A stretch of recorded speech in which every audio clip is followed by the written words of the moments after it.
Good evening and welcome to our IPT Talk today. It's a great privilege and honor to welcome Susanna Saracco in a very interesting talk about Plato and diagrammatic reasoning, a topic of great interest also for our modern times, and considering some digital and artificial intelligence issues about classical philosophy and the connection between reasoning and diagrammatic formulations that, of course, Susanna is an expert on this, and also mental models. But I know that she's not going to refer to this specific case only on diagrammatic reasoning. Just a few words about Susanna. She's a postdoctoral researcher. She's received her PhD in philosophy from the University of Sydney in Australia. Her studies have this great interesting connection between philosophy and technology. And she's the author of two very important books, Plato and Intellectual Development, a new theoretical framework emphasizing the higher order pedagogy, and Plato and Diagrammatic Reasoning and Mental Models. That is her work that she's going to speak today. Also, her pieces have published in very important journals such as Metaphilosophy and Philosophical Quarterly of Israel and Athens Journal of Humanities and the Arts. A warm welcome to Susanna Saracco and all the participants for joining us tonight here in Athens. Susanna, the floor is yours.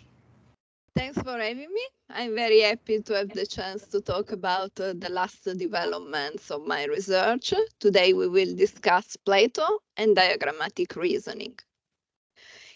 In the sixth book of the Republic, Plato tells us what is this idea of cognitive development.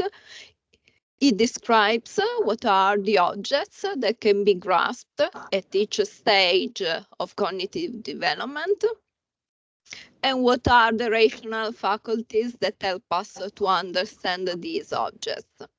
This description relies on a linguistic representation system, but Plato also gives instructions to construct a line segment divided into subsections where we can locate the objects and rational faculties that constitutes Plato's idea of cognitive development. So he also uses a diagrammatic representation system.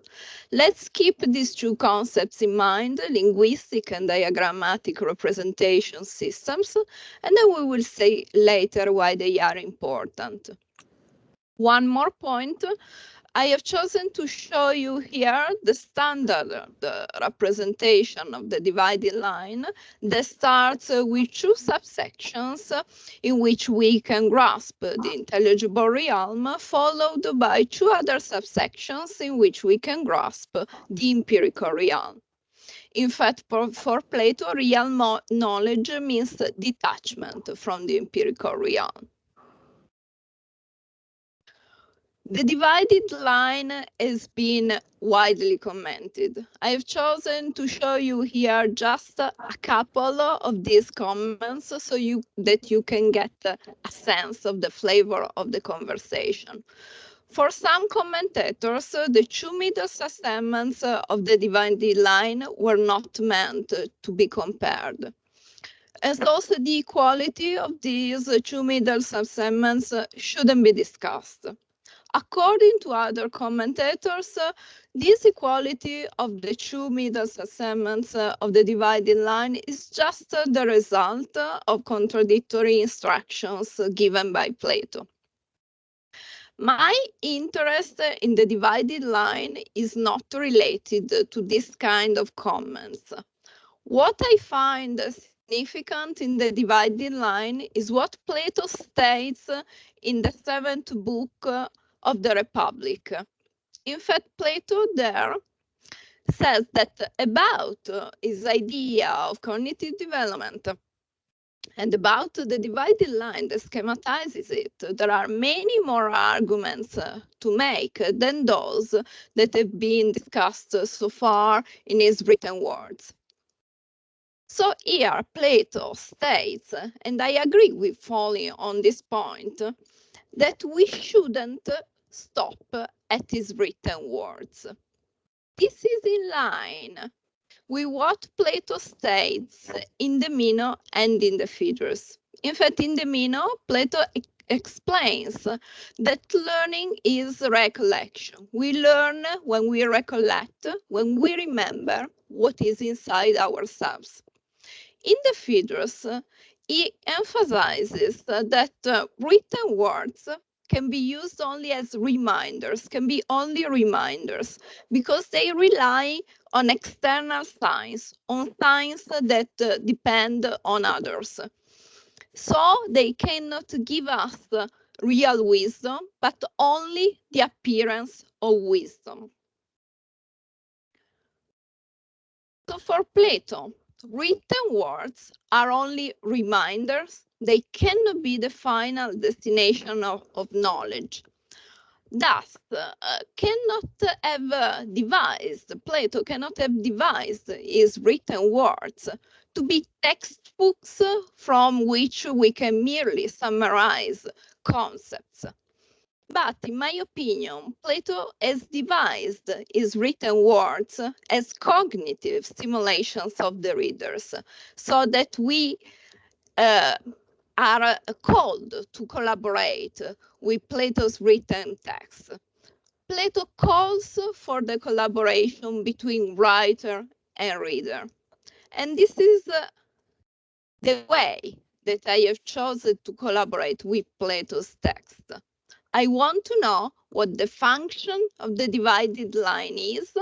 I want to know why Plato has chosen a schematization to represent his idea of intellectual progress. To move a step forward in this investigation, we need to familiarize with what visual thinking is. Giacinto helps us because he points to us that one of the oldest examples of visual discovery is in the Meno. In the Meno slave who has received no formal education is able to discover this geometry theorem, according to which if the diagonal of one square is the side of another square, this other square is twice the area of the first. What is a visual discovery? Giacinto explains that a visual discovery starts with visualization. When we see something, these visualizations triggers what Giacinto defines as belief-forming dispositions. From these belief-forming dispositions, we acquire concepts such as, in our case, the concept of square or the concept of diagonal that lead us to make new discoveries, to discover something that we didn't know before. What is important here, and Giacinto emphasizes this, is this point. Visualization has no empirical role. Visualizing is no source of observational evidence. Visualizing gives us the chance to grow epistemically, and so it has an epistemic role.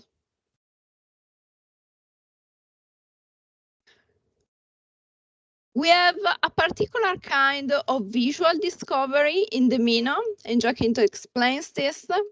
In fact, from the visualization to the moment in which we get the belief, there is almost no interval. Visualization and getting the belief almost happen at the same time.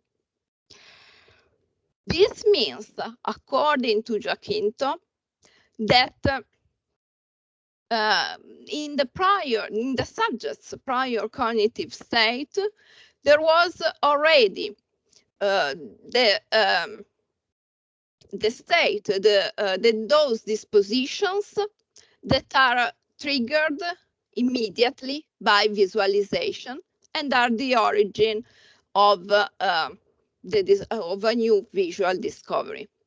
This is in line with what I have said before, with what we have seen before about the Meno, as the lines of the Meno in which Plato explains that learning is recollection. We learn when we recollect, when we remember what is inside ourselves. Now, visual thinking gives us the chance to reflect on the function of diagrams in this sense. We can reflect, as I was saying before, about the fact that thanks to visual thinking, we acquire concepts which are not empirical, but visual thinking and diagrams give us the chance to grow epistemically. Visual thinking, as I was saying before, is no source of observational evidence. It provides us not with information that are in front of our empirical eyes, but it gives us the chance to grow epistemically, cognitively. Also, moreover, we don't have described, thanks to visual thinking, there is no description of information that is already pictured in a proof, for the simple reason that the geometry theory that we have seen before is followed by no proof.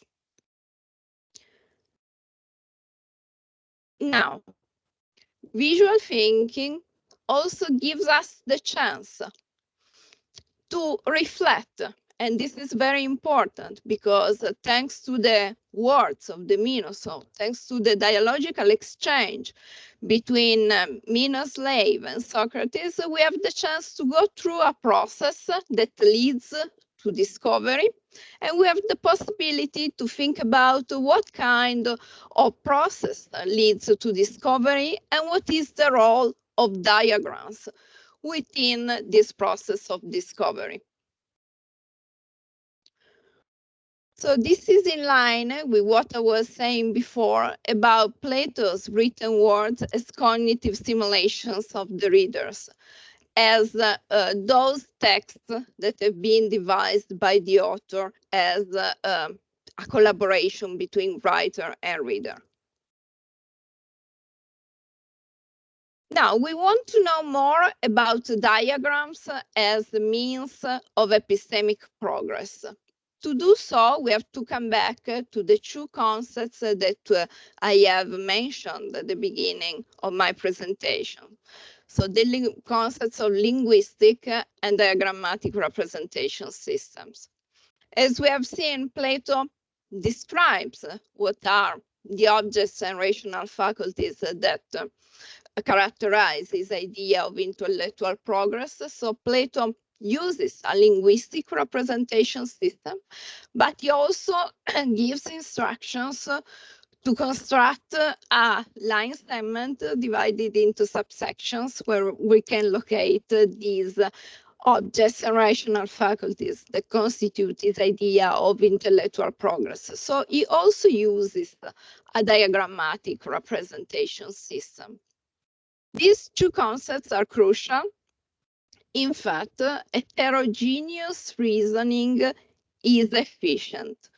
There is no universal scheme of representation that guarantees the efficiency of our reasoning, of our mental capacities. Heterogeneous reasoning is at the base of hyperproof. What is hyperproof? Hyperproof is an environment that has been devised to pose reasoning problems so that we develop our general reasoning abilities. And both the representation systems are used in Hyperproof. In fact, we have a diagram window. So we have a diagrammatic representation system followed by sentences, by sentential information. So we have also a linguistic representation system. I'm going to show you an example of a diagram window so that you can get a sense of the abstraction tricks, as Standing defines them, that are played within it.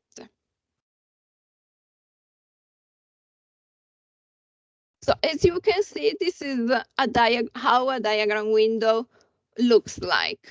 So we have a checkerboard and we have some blocks on it, and some blocks are off to the side of it. Let's compare the cylinder on the checkerboard with the cylinder which is off to the side of the checkerboard. As you can see, both have a question mark on them. This means, as Standing explains, that they have not been labeled. And also Standing explains that we don't know the size of these cylinders. For one of the cylinder, the one on the checkerboard, at least we know its position. For the other cylinder, the one which is off to the side of the board, we don't even know its position. Let's compare the cylinder with the dodecahedron. As you can see, the dodecahedron has got a letter, the D letter on it. This means that it's been labeled. And Standing explains that we also know the size of this dodecahedron. The only missing attribute of the dodecahedron is its position. Instead, as we have seen about the cylinder, which is next to the dodecahedron, we know we know no attribute about this block. We don't even know its position. So these blocks these off-board icons obviously are not there to make us think about the possibility that there could be misplaced blocks, of course. But they are there to make us reflect on the possibility that there are blocks in addition to those which are on the checkerboard. So those off-board icons are there to offer us the possibility to think about an abstraction over position.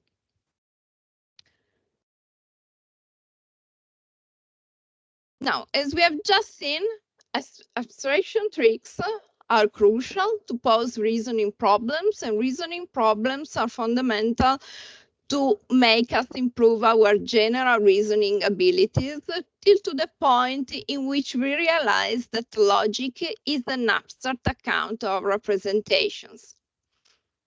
Of course, the entire environment of Hyperproof has been devised by someone who knows more than us as learners do.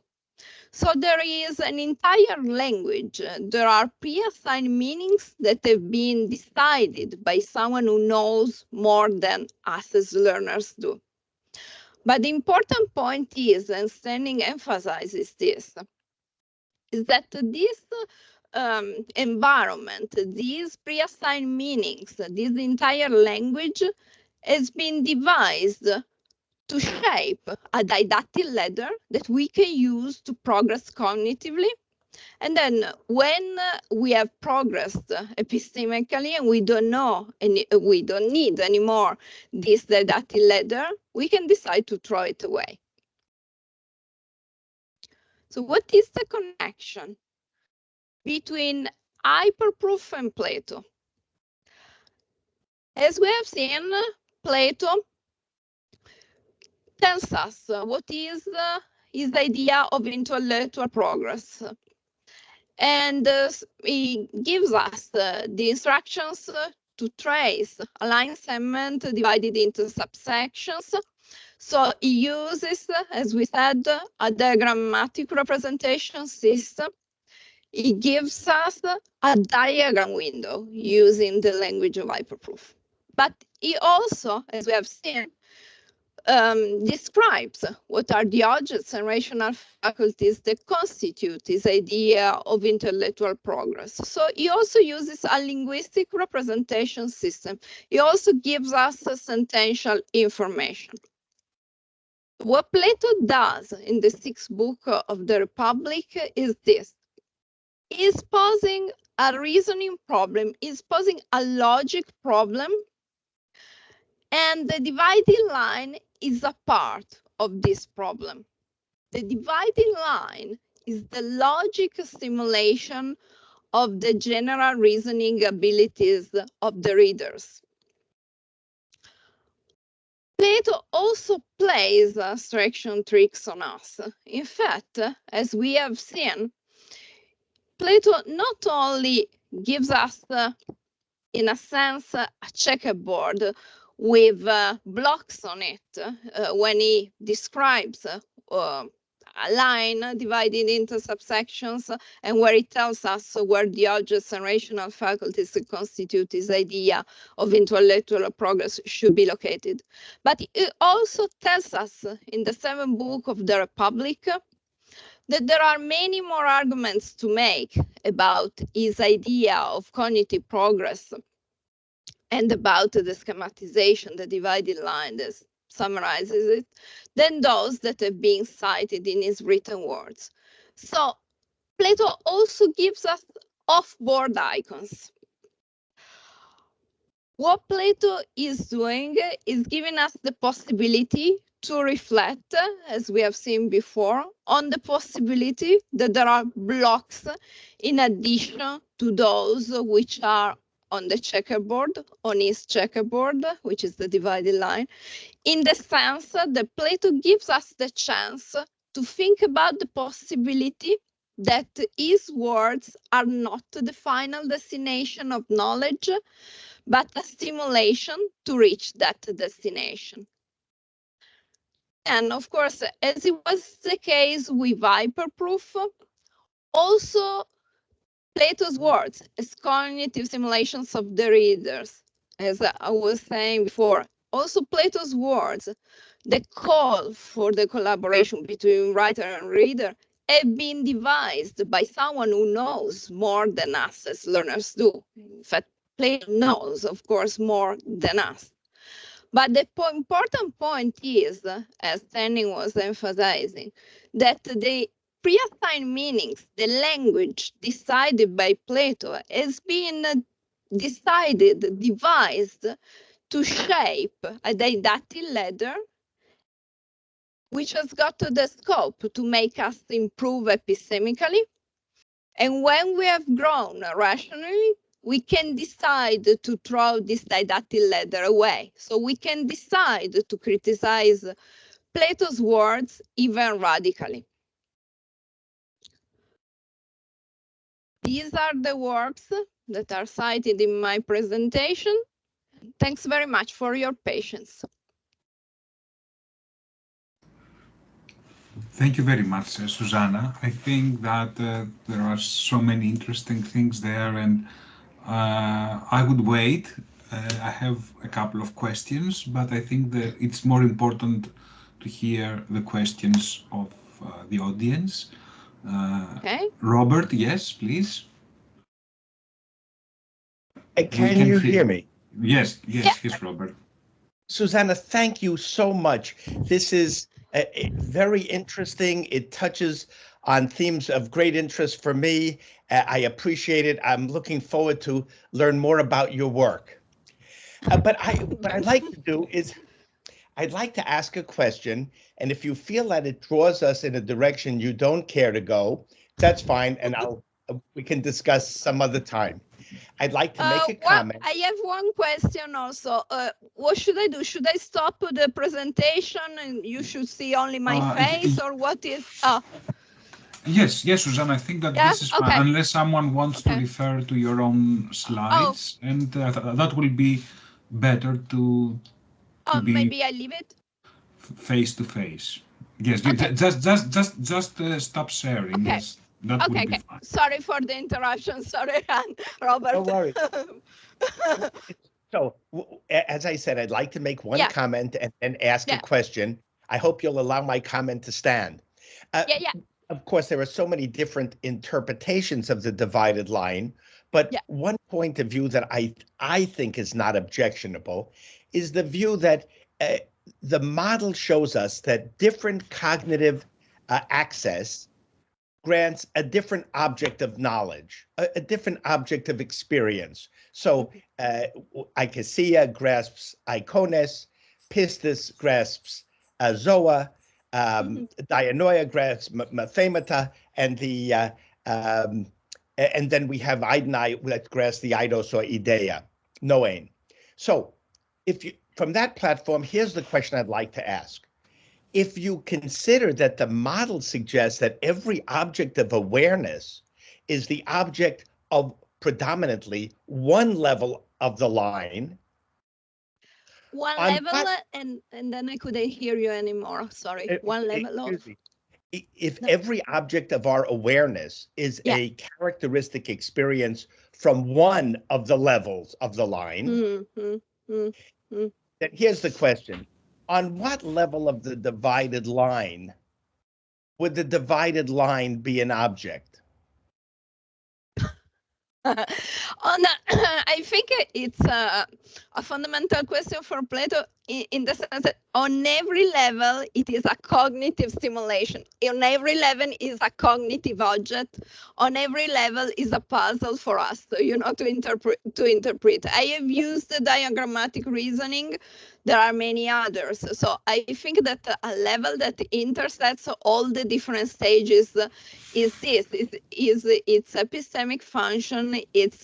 Is a function as cognitive stimulation, as I was saying before. So this is, I think, the common characteristic of the divided line, which goes over and above all the different steps of our cognitive development. The point is that it is cognitive development, so it is epistemic. I don't know if this is what you wanted to know. I can see a question mark. You started out your talk by saying the divided line is a geometric construction of dividing a line. Yes, it is true. Okay, I just leave but it as it is thought. Its function is that of being a cognitive stimulation, So yeah. What just as a thought, and then I'm just going to let everybody else get it. That you may want to think about the divided line as the object of awareness from the level of dianoia. And the allegory of the cave is the four lines from the level of imagination. And the level of the higher education of the guardians of arithmetic, geometry, stereometry, and music is the same four levels from the level of techne or pistis. And if you follow the metaphor that you introduced, which is that the divided line is a geometric construction, it would be an example of mathemata. Anyway, thank you. I like what you're doing. You're making me think very differently about this important topic, and I thank you. Thank you to you. Thank you, Robert, very much, and thank you for your replies, Susanna. Any other comments, questions? You're welcome to discuss. Yes, Hermione. Yes, please. Hello, thank you for the talk and for this meeting, both of you. I have a number of questions, but I'm just going to, and I really thought the previous question was very, pertinent as well. So here's a question. So I thought that what you were going to suggest was that the kind of engagement that the reader is doing with a line is supposed to lead to the recognition that the two middle segments are equal. So just because of how you presented it, I thought that's where you were going to go. But now, given your response to the previous question, I'm not sure that this is your conclusion anymore. And I was wondering about, what's your response to that? What I was saying is that it's not really important for me about the size of the middle segments or whatever kind of comparison among or between these subsegments. What it is very important for me is that Plato tells us, look, there is more about this than what I have written so far. And this more, in my opinion, is to be looked for in the fact that Plato tells us explicitly that the written words are just a step, just a reminder that help us to grow intellectually till to the point in which we don't need this reminder anymore. And so the important point about the line, as I was saying before, is this function, as I was saying before, is this cognitive function, is the fact that it works as a logic stimulation of the readers, of their general reasoning abilities. This is the point. I see. May I respond? Yeah. So, okay, but if that's the point, then it sounds like nothing about the particular features of the line is relevant. Exactly. That's exactly the reason why I have mentioned the different steps that that characterize the line, because of course are there, but I don't think that they are essentially important. Just they are important just to show us that we can grow epistemically, but in themselves they could be called the ABCD. We don't know that there are noises, dianoia, eikasia, pieces, whatever, and they are important in any case because of their function. Yeah, that's precisely my point, honestly. Okay, thank you. I mean, I don't find that convincing though. I mean, because like Plato did write it the way he wrote it, so Yeah, that I think it is a problem. But I see. I mean, I see your point. I don't discuss, of course, what Yeah. it is stated because I mentioned it myself. But I think that we should look beyond, as Plato was saying, in this sense. We should look at the function of these stages, not disregarding them, but looking them in the whole and looking at them together and see what they have in common, and so to see their epistemic function in that sense, not disregarding them, but looking at them in another lens, using another lens. Yeah. Okay, thank you. Thank you to you. Thank you, Hermione, very much. Thank you, Thanks very Susanna. much. And I know it's a very interesting topic and with many aspects that someone could discuss. Yes, Claudia has a question. Yes, Claudia, please. I don't know where she is, but yeah. Yes. Oh, yeah, I see. Yeah, I can see the. Yes. There is a question from yeah. Claudia. Yes, if Claudia can hear us. Okay, can you hear me now? Yes, Claudia, yeah. fine. Yes, Hi. great. Yeah, thank you, Susanna, for your interesting talk. I have a small philological question. So you discuss the dividing line in terms of cognitive development. At the same time, it's a diagram with segments that divide the different areas and let's say objects and faculties of the soul. So I wonder the basis for your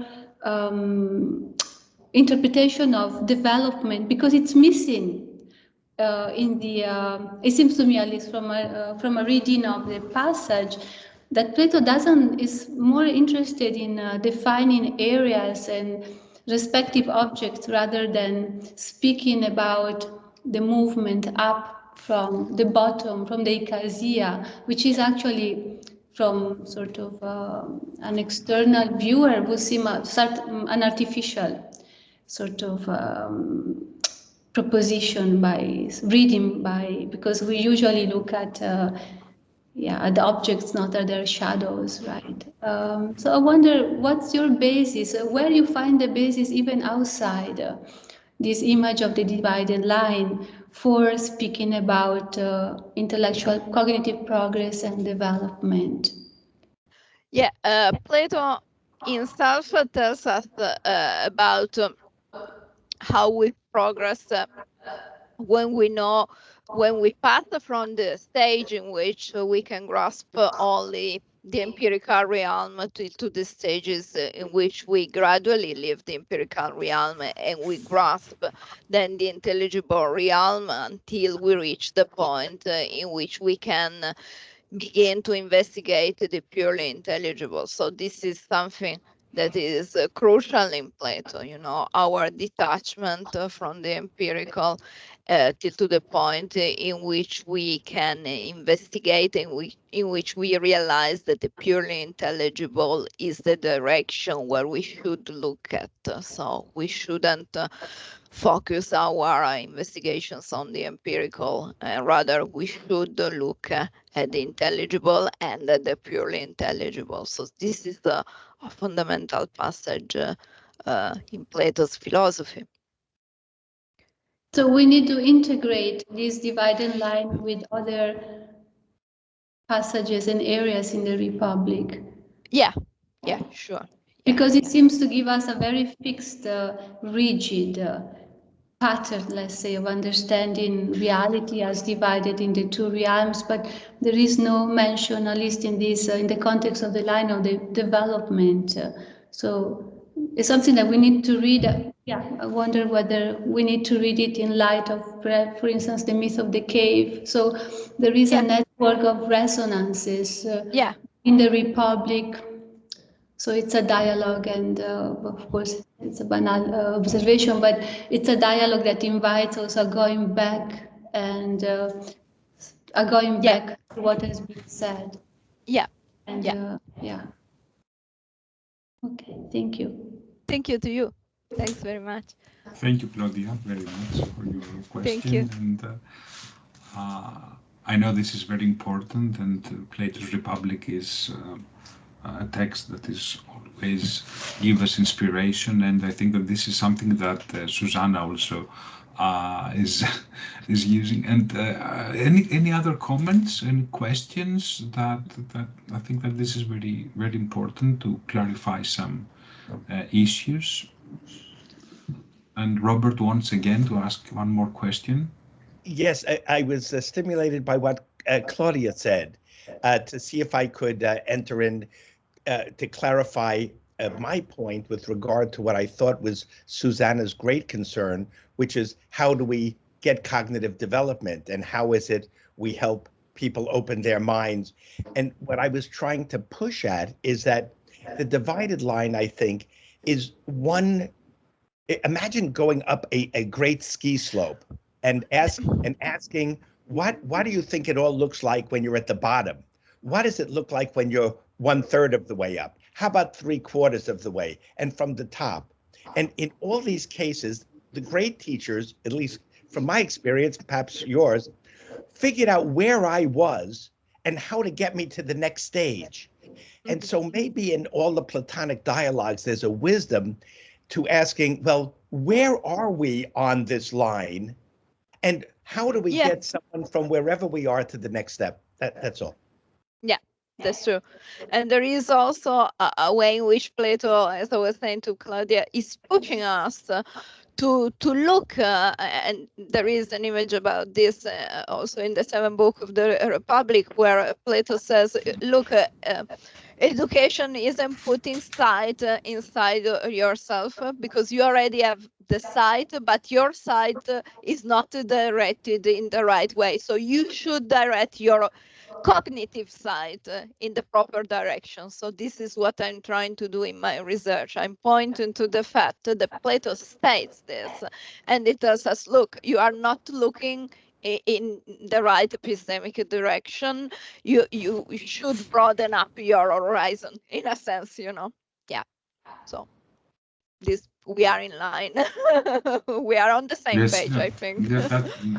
That's the case, that this noise has an experience, and this is also a very important aspect. But Mr. Moktefi wants actually to ask a question also. Yeah. Can you hear us, Mr. Moktefi?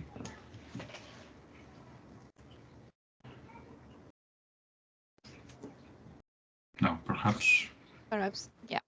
there is a connection issue because he tried actually to. Any other question? Any other comment?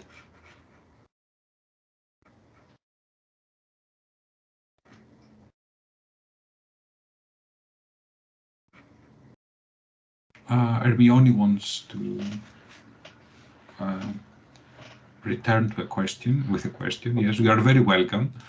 And I know that this part is extremely fruitful. I'm almost sure about that.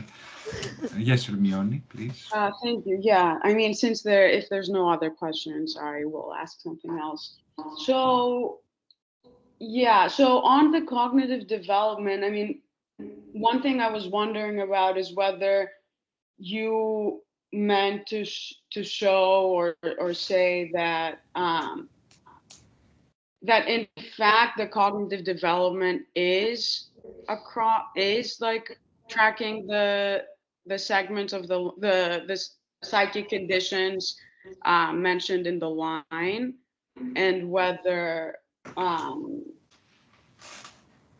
and whether like and whether that means that we always leave behind the previous segment. So that's one question. And then another question I had about the point regarding visual representation and visualization is, what do you make of the fact that the line is a construction, actually? And presumably in order to see that how the segments relate, you would actually have to know quite a bit of geometry to really get there. And it seems that like Glaucon would know that, for example. So what is the role of visualization ultimately? So that's the question. Yeah. Thank you. So about the first part of your question, so what I think is that about the divided line and the subsections, in our cognitive progress, our step is important in the sense that it can be compared as the steps of the growth of our body. So our every phase comprises, in a sense, the previous one. So also for our cognitive development, every step follows from another step, and without the previous step, we shouldn't reach the other one. So in a sense, we have an organic development. So there is no separation in this sense. There is a separation, but all the steps are necessary to make us reach the point in which we can grasp the purely intelligible. So then about the second part of your question, the importance of diagrams. So the dividing line is a diagram, and diagrams, as Giacinto was emphasizing, give us the chance to trigger something, trigger some cognitive disposition that it's there, and give us the chance to progress epistemically, in the sense that thanks to the fact that these dispositions are triggered, we have the chance to acquire concepts that we didn't have before. And so in this way, we can grow epistemically. So the importance of a diagram, and the divided line is in fact a diagram, is this.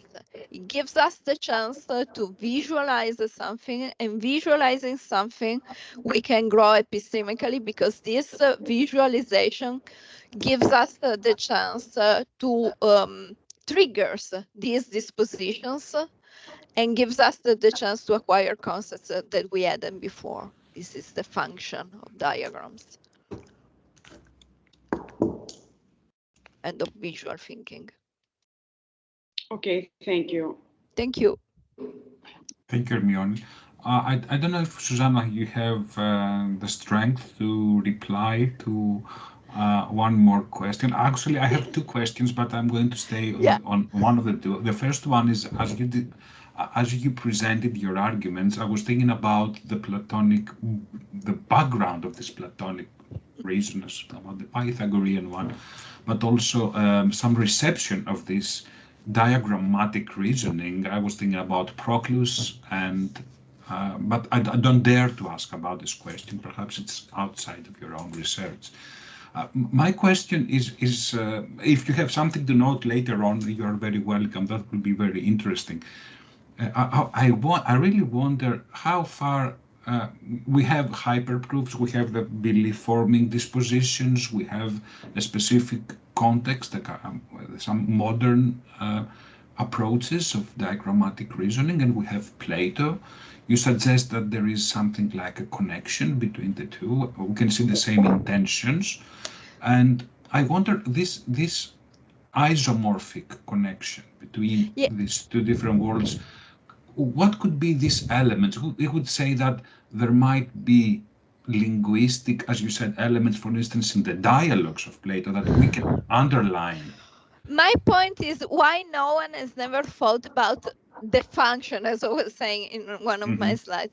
Why no one has thought about the function of the divided line? This is crucial because no one has thought, look, okay, as I was saying, the classical comments are about the length of the sentences. They should be longer, they should be shorter, they should be the same of another one. But why not thinking about the fact, a simple fact, this is a diagram.